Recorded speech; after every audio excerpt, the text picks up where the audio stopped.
Reprezentanca do 17. leta se tretjič podaja na Evropsko prvenstvo. Po letu 2012, ko je potekalo v Sloveniji, nastopu leta 2015 v Bolgariji, se bo tokrat z evropsko elito v tej starostni kategoriji merila v Angliji.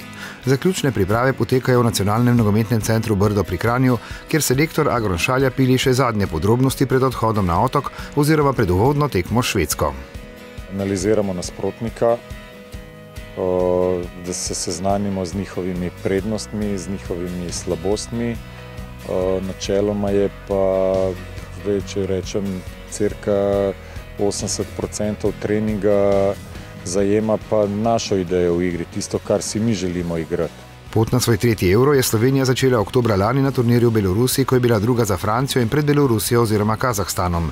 Elitni del kvalifikacij pa je konec marca odigrana na Madžarskem, kjer je v skupini z gostitelji Romunijo in Izraelom osvojila prvo mesto. Fantje so se torej že soočili s pritiskom, ki ga prinaša tekmovanje na vrhunskem nivoju. Mi se zavedamo, da smo naredili veliko stvar z uvrstitvijo, ampak se ne zadovoljujemo s tem, hočemo tudi tam dostojno prezentirati Slovenijo. V elitnem delu kvalifikacij sta po 3 zadetke dosegla Tamar Svetlin in Nik Prelec. S podobno nalogo kot kratko in jedrnato sporoča slednji, odhajata tudi v Anglijo. To je za me pač normalno, jaz sem napadalec, od mene so potrebni goli. Napadalna vrsta reprezentance je sicer skoraj v celoti sestavljena iz igralcev, ki igrajo v tujini. Poleg Prelca, ki je član Sampdorije, v Italiji pri Fiorentini igra Kukovec, pri Peskari pa Pucihar.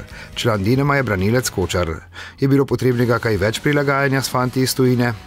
S temi, ki se igrajo v tujini, se poznamo tudi že nekaj časa, tako da to mislim, da ni problem. S temi, ki pa igramo v domačem prvenstvu, mislim, da smo s fanti že tudi v reprezentanci dolg časa skupaj. Tudi nekaj so kakšni novi mogoče, smo se hitro ujeli, tako da to ni noben problem. Nastop na prvenstvu stare celine je zaslužen vrhunec obetavne generacije, ki je svoje kvalitete dokazovala že, ko se je prebijala skozi dvojno kvalifikacijsko sito. Se ne bomo zadovoljili s tem, rekli smo, da gremo z ambicijami tja, ker vemo, da lahko igramo z vsako reprezentanco, ne bojimo se nobenega in kar se da bomo poskušali narediti. V prijetnem vzdušju so potekale zadnje priprave, fantje so samozavestni, kar je dober obet pred odhodom na otok. Največ pač v tej pripravi smo posvetili pozornosti napakam, ki se nam dogajajo, manjše napake v igri, ko smo pod pritiskom, z igralce manj in poskušamo izboljšati našo igro. Tekmeci Slovenije v skupini B so poleg Švedske še Portugalska in Norveška. Aktualni prvak je Španija.